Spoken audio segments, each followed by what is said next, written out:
અલગ અલગ લીલાઓના અહીંયા દર્શન કરાવ્યા છે. તો 12 સ્કંદમાંથી 10મો સ્કંદ છે એ ભગવાન શ્રી કૃષ્ણનું હૃદય છે. જેમાં આ શ્રાવણ મહિનો ચાલે ને, એ શ્રાવણ મહિનામાં ભગવાન શંકરનો અભિષેક કરવાથી સહસ્ત્ર ગણું પુણ્ય મળે. પણ એ અભિષેક, મૂળ અભિષેક કયો? કેમ કે રુદ્રાભિષેક. રુદ્રીના 8 અધ્યાય છે. કેટલા? અષ્ટાધ્યાય રુદ્રી જેને આપણે કહીએ છીએ. મહાદેવના શિવ મહાપુરાણની અંદર પણ એની કથા મળે છે. અષ્ટાધ્યાય રુદ્રી એટલે આ 8 અધ્યાય. 8 અધ્યાયમાંથી 5મો જે અધ્યાય છે એ ભગવાન શંકરનું હૃદય છે. 5મો અધ્યાય છે 8માંથી. અને હું તો એમ કહું કે દરેક ગૃહસ્થીના ઘરે શ્રાવણ મહિનાની અંદર રુદ્રાભિષેક થવો જોઈએ. ગૃહસ્થીના ઘરે જરા ધ્યાન આપજો. વર્ષમાં એકવાર જો તમારા ઘરે રિદ્ધિ સિદ્ધિ અને સુખ શાંતિ અને સમૃદ્ધિ પ્રાપ્ત કરવો હોય, ફિઝિકલી અને મેન્ટલી તમારે પ્રિપેર રહેવું હોય, તો ભગવાન શંકરનો વર્ષમાં એકવાર પોતાના ઘરમાં અષ્ટાધ્યાય રુદ્રીનું કોઈ વિદ્વાન બ્રાહ્મણને બોલાવી અને એનો અભિષેક કરવો જોઈએ. કારણ કે અભિષેકમાં કઈ 7-8 દિવસ નથી થતા, ખાલી કલાક કે 1.5 કલાકનું એ કાર્ય છે. પણ એ કરવાથી ભગવાન શંકરની આપણા ઉપર કૃપા ઉતરે છે. અષ્ટાધ્યાય રુદ્રીનો 5મો અધ્યાય એ ભગવાન શંકરનું હૃદય છે. મહાદેવ અને કદાચ તમે કોઈ બ્રાહ્મણને ન બોલાવી શકો તો ઘરમાં જ જો તમારા ઘરે શિવલિંગ હોય ને, તો એ શિવલિંગ પાસે બેસી દૂધ પાણી મિક્સ કરી અને ભગવાન શિવની ઉપર ધીમી ધારે એના ઉપર જો અભિષેક તમે કરો. બીજું કઈ આવડે તો બહુ સારું, પણ ના આવડે તો પંચાક્ષર મંત્રનો જાપ કરવો. ઓમ નમઃ શિવાય. જેમ અષ્ટાધ્યાય રુદ્રીનો 5મો અધ્યાય ભગવાન શંકરનું હૃદય છે, એમ શ્રીમદ ભાગવતના 12 સ્કંદ છે, એનો 10મો સ્કંદ છે એ ભગવાન શંકરનું હૃદય છે. બહુ સુંદર કથા છે, અતિ સુંદર કથા છે. 12 સ્કંદ એ ભગવાનના 12 અંગ. ભાગવત એ ભગવાનનું શરીર. 12 સ્કંદ એ ભગવાનના અંગ છે. 10મો સ્કંદ એ ભગવાનનું હૃદય છે. પણ 10મા સ્કંદની અંદર ગોપીઓ જે શ્લોક બોલી, 19 શ્લોક ગોપી ગીત તરીકે ઓળખાય છે. એ ગોપી ગીત એ ભગવાનના શ્વાસ છે. માણસ બધા વગર જીવી શકે, પણ શ્વાસ વગર ન જીવી શકે. એટલા માટે આ 9મો શ્લોક છે ગોપી ગીતનો. આવતીકાલે તમને પુસ્તિકા આપીશ, આમાં આ બધા શ્લોકો છે. આમાં ગોપી ગીત પણ છે. પણ એ શબ્દ છે એની અંદર કે તવ કથા. એ તવ કથા એ ભક્ત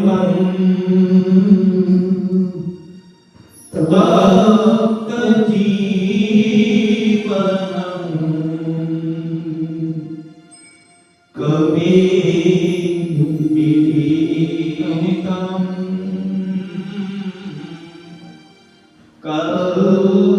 કર્મશાપહમ. પણ આ કથામાં આ શ્લોકમાં શું કહેવા માંગે છે ખબર?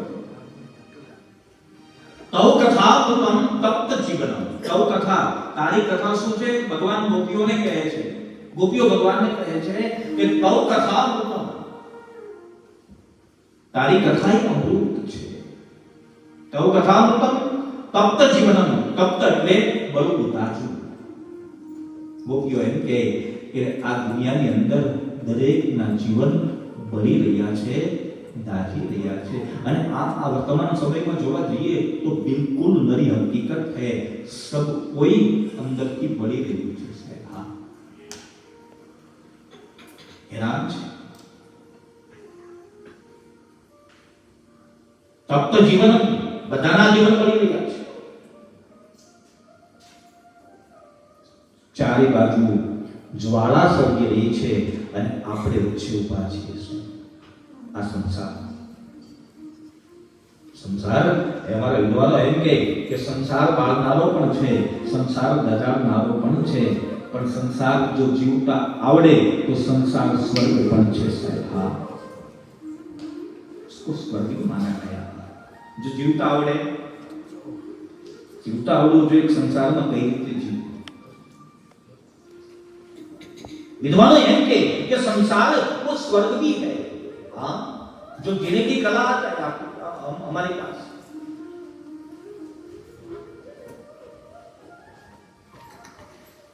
संसार सार જેમ કે સંસાર ખારો છે. આપણે બધા આવી નાની નાની વાતો આપણે કરતા હોઈએ. અમારા વિદ્વાનો એમ કહે કે સંસારમાં જેટલો સાર છે ને, હા, એટલો સંન્યાસી જીવનમાં નથી. શ્રીમદ ભાગવતમાં એનું પ્રમાણ પણ છે. હા,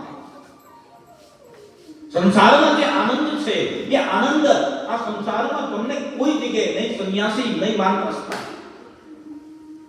ગ્રહસ્થીમાં જે આનંદ છે, પણ એનો આનંદ આપણે નથી લઈ શકતા.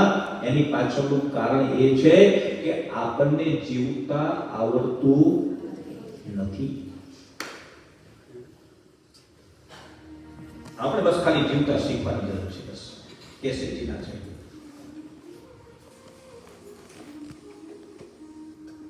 પણ અહીંયા કીધું કે જીવતા શીખવા માટે માણસે શું કરવું જોઈએ?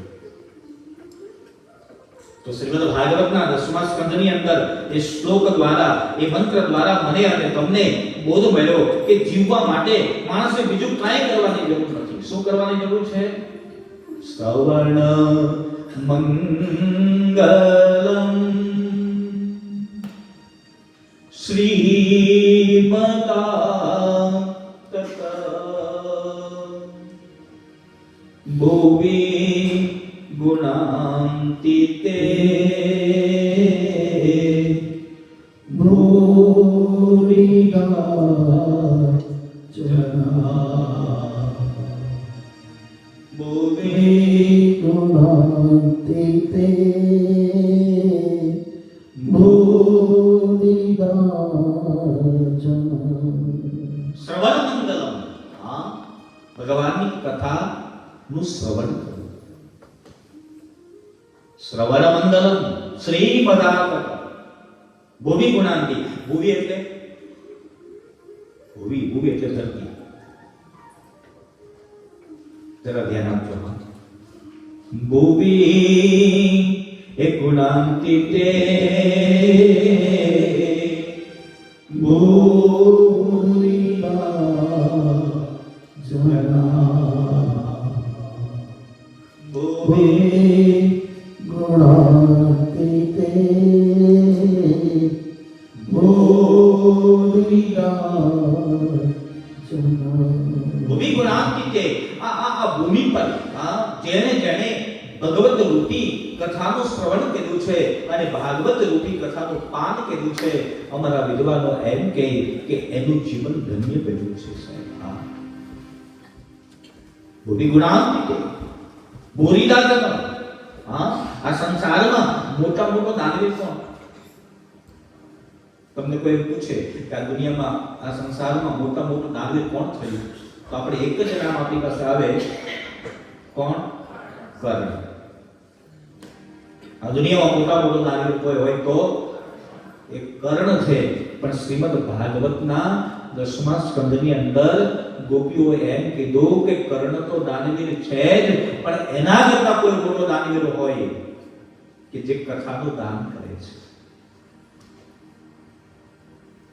શ્રવણ મંગલમ શ્રીમદાત ભુવિ ગુણાંતિતે ભૂરિદા જના. આ ભૂમિ ઉપર જે શ્રીમદ ભાગવતજીની કથાનું દાન કરે છે એની જેવો મોટો દાનવીર આ દુનિયામાં બીજું કોઈ નથી. તો આજે મને કહેવા દો કે આ કથા જે ચાલી રહી છે તો તમારા સમાજને ભાગવત કથા રૂપી દાન કર્યું છે મેરે ભાઈ. ये भागवत कथा रूपी नाम है। અને મેં તો કઈ વાર કહેતા હું કે સત્ય સનાતન ધર્મ અને ઋષિ પરંપરામાં વિદ્વાનોએ મત આપ્યો છે કે જીવનમાં જો અવસર મળે ને તો એકવાર શ્રીમદ ભાગવતજીની કથા આપણે સનાતની છીએ એટલે કરાવવી જોઈએ। હા, આપણે એમ કહે ને કે બાર જ્યોતિર્લિંગના દર્શન કરવા જોઈએ, આપણે કરવા જ જોઈએ। જો આપણે હિન્દુ સનાતન ધર્મમાં આપણી ઋષિ પરંપરામાં આપણો જન્મ થયો છે, હા, तीर्थ यात्रा करनी चाहिए। પણ અમારું ભાગવતના મહાપુરુષો એમ કહે કે જીવનમાં એકવાર જો આપણી પાસે વ્યવસ્થા હોય તો એકવાર શ્રીમદ ભાગવતજીનું પારાયણ કરાવવું જોઈએ। હા, એટલે ભગવાનને અતિ પ્રિય કોઈ હોય તો ભાગવત છે। અને ખાલી તમે એમ નહીં માનતા માનવને ભાગવત પ્રિય છે, દેવોને પણ દુર્લભ છે। કેને? હા, દેવોને બી દુર્લભ છે। अरे देवों भगवान शंकर ने पर अति प्रिय है। અને બીજી વસ્તુ તમને કહું તો આ ભાગવત કથા છે ને કોઈ સામાન્ય વક્તાએ નથી કરી ગાઈ। આ ભાગવત કથા સ્વયં ભગવાન શંકરના મુખેથી ગવાની છે। मतलब भागवत एक कोने गाई છે? મહાદેવે ગાઈ છે, શંકર ભગવાને ગાઈ છે આ કથા। હા, અને એનો તમને પ્રમાણ આપી દઉં કે સુખદેવજી મહારાજ રાજા પરીક્ષિતને કથા સંભળાવી તો સુખદેવજી કોણ હતા? भगवान शिव रूप છે સાહેબ। હા, राम कथा एक પણ કોને ગાય? કારણ કે મહાદેવે ગાય છે, ભગવાન શંકરે ગાય છે।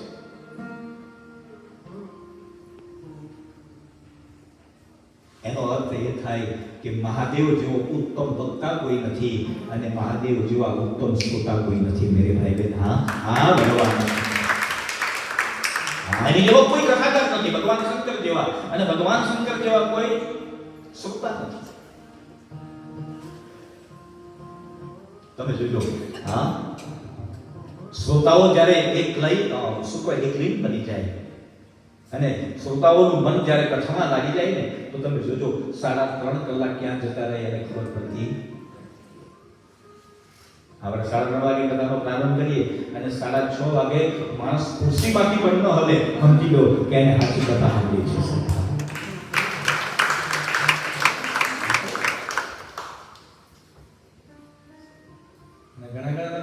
પાણીની બોટલ લઈને આવે,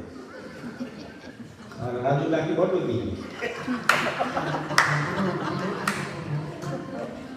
પણ એનું કારણ છે એને પાણી કેમ પીવું ખબર છે તમને? તમને પહેલા ખબર હોય કે ન હોય, બાકી મને ખબર છે કારણ કે અવવારથી અહીંયા મહેનત કરવા લાગ્યા। અવવાર અમે જોયું એટલે એને સરસ લાગે, આપણે ક્યારે આવે તો પણ કહી ગયા તો આપણે ક્યાંથી સરસ લાગે?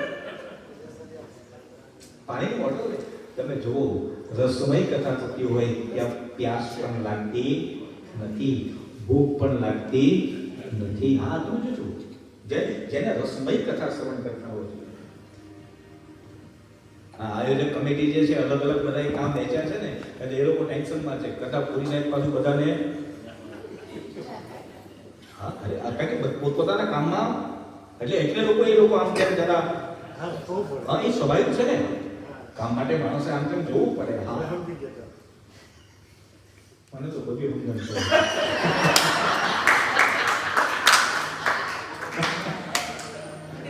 સમજ્યા વગર આ 460 કરતા કરીએ છીએ તો બધા ઘરના છો ને કહું નકર આવું બધું ન બોલો। આ તો એક મેં દિવસે મહેન્દ્રભાઈને કીધું હતું કે હું કથા કરવા તમારા સમાજમાં આવું છું પણ કથાકાર તરીકે નહીં, હું વ્યાસપીઠ પર બેઠો છું ત્યાં સુધી હું કથાકાર રહીશ પણ નીચે ઉતરી જઈશ તમારા સમાજનો એક સભ્ય બનીને તમારી કથા મહેન્દ્રભાઈ બધા અહીંયા કથાકાર તરીકે ક્યાં સુધી હું રહીશ? જ્યાં સુધી વ્યાસપીઠ પર બેઠો છું ત્યાં સુધી કથાકાર, નીચે ઉતરું એટલે તમારા સમાજનો એક નાનો એવો કાર્યકર બનશો ને તો પણ મને આનંદ થશે સાહેબ। આ કથા કરવા માટે તમે ખાસ આજે ખુલાસો કરી દો એટલા માટે કે કોઈ લેવાની લાલચથી તો કથા દેવું બાપુ આજ સુધી નથી કરી કોઈ। હા, પણ અહીંયા માત્ર ને માત્ર માં જગદંબાના દર્શન કર્યા અને માં જગદંબાના દર્શન પછી એવી અંદરથી પ્રેરણા થઈ કે ખરેખર સાક્ષાત માં જગદંબા છે અહીંયા। જો તમે માનો તો હા, અને આજે તમને વ્યાસપીઠ પરથી ધર્માસન પરથી કહું કે તમારા જીવનની અંદર કોઈ પણ સમસ્યા હોય ને, આ માં જગદંબાને ખાલી ખોળો પાથરીને કહેજો તો તમારી માં એ કાર્ય પૂર્ણ ન કરે તો મને કહેજો સર. એટલી શક્તિ છે, એટલી તાકાત છે उसमें. હા, પણ એ આમાં આપણને નહીં દેખાય, કારણ કે આપણી આંખની આગળ માયારૂપી પડદો છે સાહેબ, પડદા હટાવો.